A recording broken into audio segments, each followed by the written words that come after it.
Shout out mga master. So ito yung i-check natin. Ayan o, nag-yellow yung dalawang piping.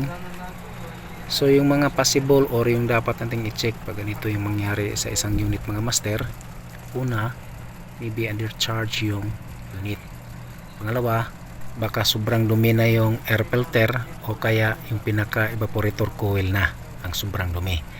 And then yung pangatlo at huli, dapat i-check natin yung indoor fan motor, baka may problema. Okay, so ayan, magpalit tayo ngayon ng bearing mga master nitong blower motor. Ito yung bearing na ipapalit natin, NSK, made in Poland. So hindi magkaparehas yung laki ng bearing. So ayan o, banat. Ayan o, katam. Bangkar. Pwede na yan. Ayaw mong kumuha ng vacuum eh. Ayan. Shout out mga master, lalo na kay Jong Ramos. So ito yung tinatanong mo sir. So sa bawat distribution na yan sir, mayroong orifice sa loob sa bawat isa nito. So ito yun sir oh. Yan yung orifice niya sa loob oh. So, parehas yan sila oh. Dahil nagpalit na tayo or nag-modify tayo ng isang unit na ganito. Ayan. Okay, fix metering device orifice na sa loob ng distribution. Ganito yan. So ito yung tinanggal natin nakaraan. Ito. Ayan oh. Dahil nga nag-modify tayo ng isang unit. Kung paano ko minodify yung isang unit, so visit lang kayo sa video section ng Mulger's Mix TV. Nandun yung full video. Okay, so ayan, orifice. Thank you. Shout out mga master, sinong nakakaalam nito at saan ito matatagpuan sa isang package or comment down below. Blower wheel bearing na naman yung dagdagan natin ng grasa mga master para sigurado, dahil mag-uumpisa na ng tag-init na naman, kailangan kondisyon yung mga unit natin. So lalo na itong mga bearing sa blower wheel. So ayan, okay na. Ayan o, okay. Gapang na naman mga master. So kailangan talaga tayong gumapang. Pasok tayo sa unit para makapag-apply tayo ng grasa sa mga bearing ng motor blower.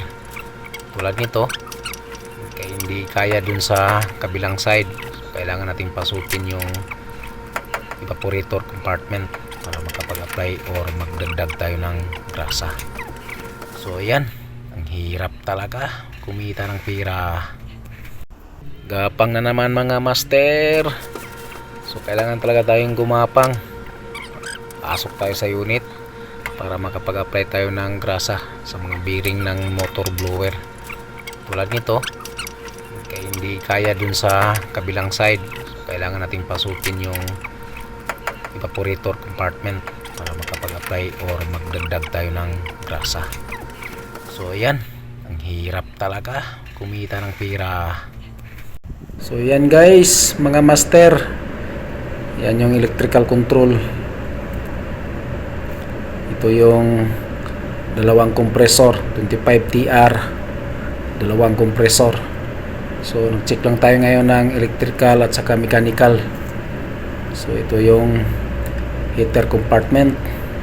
Re-check na tayo ng umpisa ngayon guys, dahil magtatag-init na, para siguradong okay yung unit pagdating ng tag-init. Iyan o, pagtamad talagang kumuha ng vacuum. Sige, ganyanin mo na lang.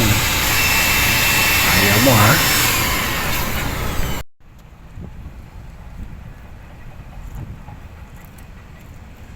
Mapi ba na?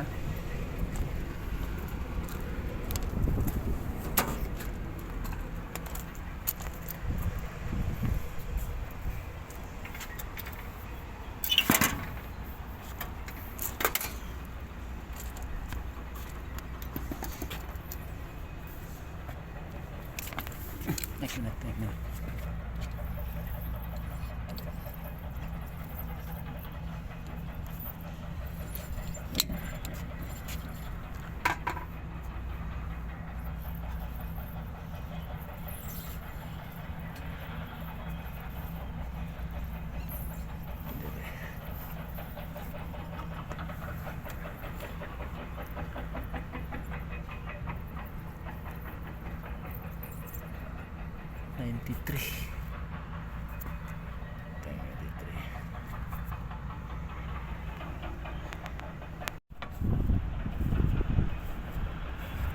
Katam. Bangkar. Bangkar.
मुश्किल नहीं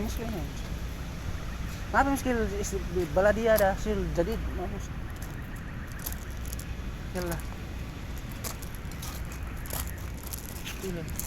jaket minta jaket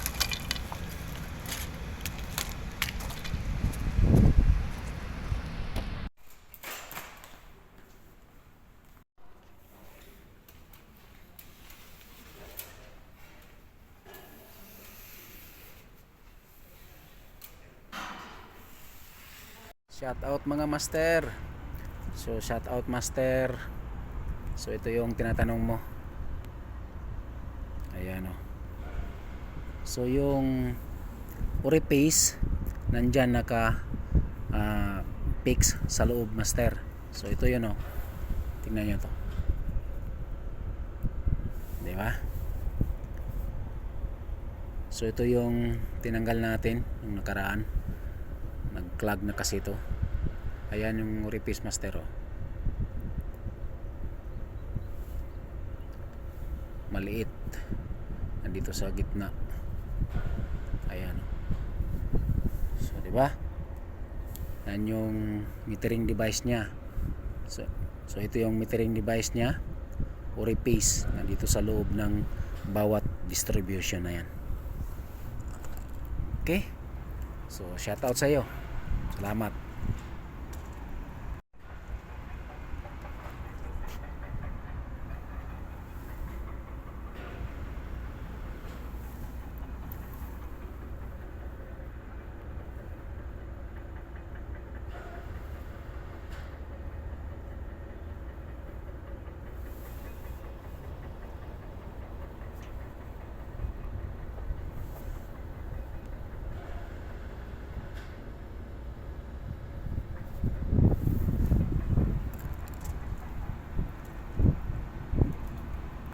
Shout out mga master at lalo na sa nagtatanong, Jong Ramos. So ito yung tinatanong mo sir, kung kung anong klaseng metering device yan. So Orifice siya sir, naka-install sa bawat distribution, bawat isa niyan. So ganito yan sir oh.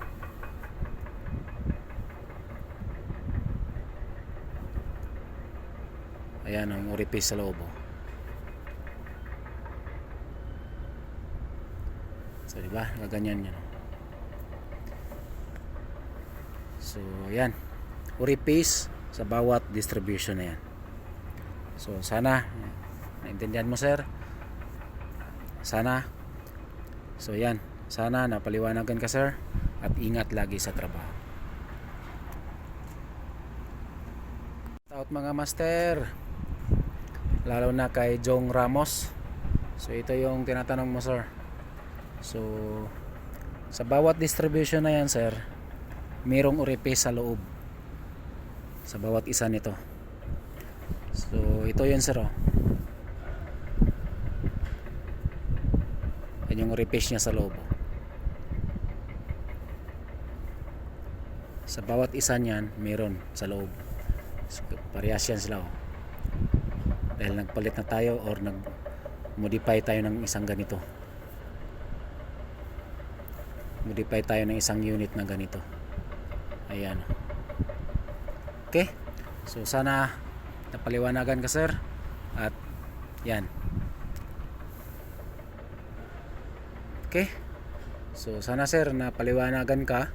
At kung meron ka pang mga katanungan, huwag kang mahiyang mag-iwan ng comment or mag-PM sa akin para subukan nating sasagutin. O gagawa tayo ng video para mas mabilis mong maintindihan. Okay? Thank you. Shout out mga master. So ito yung ginawang video natin na nakaraan. So ang daming nagtatanong. So yung Orifice or yung type ng metering device na to is Orifice. So ngayon naka-install yan sa loob nitong distribution. Ito. Shout out mga master. So ito yung ginawa nating video na nakaraan. So marami kasing nagtatanong si master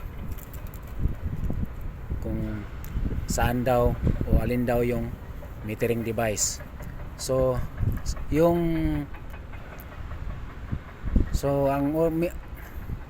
ang metering device na gamit nito master, fixed metering device, Orifice siya. So nandito sa bawat distribution naka-install. So ganito yan oh. Dahil nag-modify na tayo ng isang unit. So ito yung natanggal natin. So yan yung Orifice oh. So bawat distribution na to may Orifice sa loob. Okay? Fixed metering device, Orifice na sa loob ng distribution. Ganito yan. So ito yung tinanggal natin nakaraan. Ito. Ayan oh. Dahil nga nag-modify tayo ng isang unit. Kung gusto niyo makita yung paano ko minodify yung isang unit, so visit lang kayo sa video section ng Malgers Mix TV. Nandun yung video. Nandun yung full video. Okay? So ayan. Orifice. So ayan. Orifice. So ayan. Ito yon. Orifice. Ayan oh. Ito yan mga master oh. Orifice ang gamit niyan. Fixed metering device. Orifice ang gamit. Okay? Shout out mga master. Shout out mga master. Sinong nakakaalam nito? At saan ito matatagpuan sa isang package aircon? At ano to siya? Comment down below. Shout out mga master. Sinong nakakaalam nito? At saan to matatagpuan sa isang package aircon? Comment down below.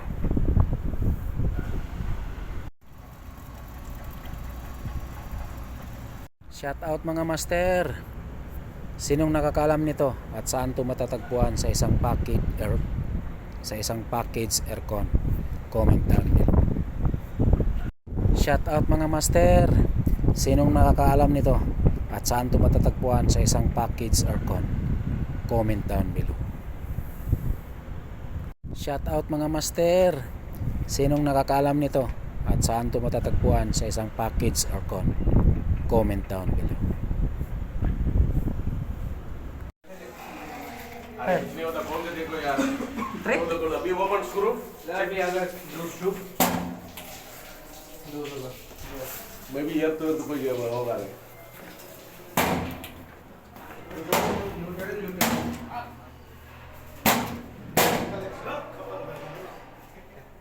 Tadi mana? Mungkin ada los. Ayo kelas. नहीं ऐसे नहीं ऐसे बहुत ना बाकी जो लगे that pin inside loose connection खोलो मत loose नहीं है Shout out mga master. So ito yung i-check natin. Ayan o. Nag-yellow yung dalawang piping. So yung mga possible or yung dapat nating i-check pag ganito yung mangyari sa isang unit mga master. Una, maybe undercharge yung unit. Pangalawa, baka sobrang dumi na yung air filter o kaya yung pinaka evaporator coil na ang sobrang dumi. And then yung pangatlo at huli, dapat i-check natin yung indoor fan motor, baka may problema. Okay? So ayan.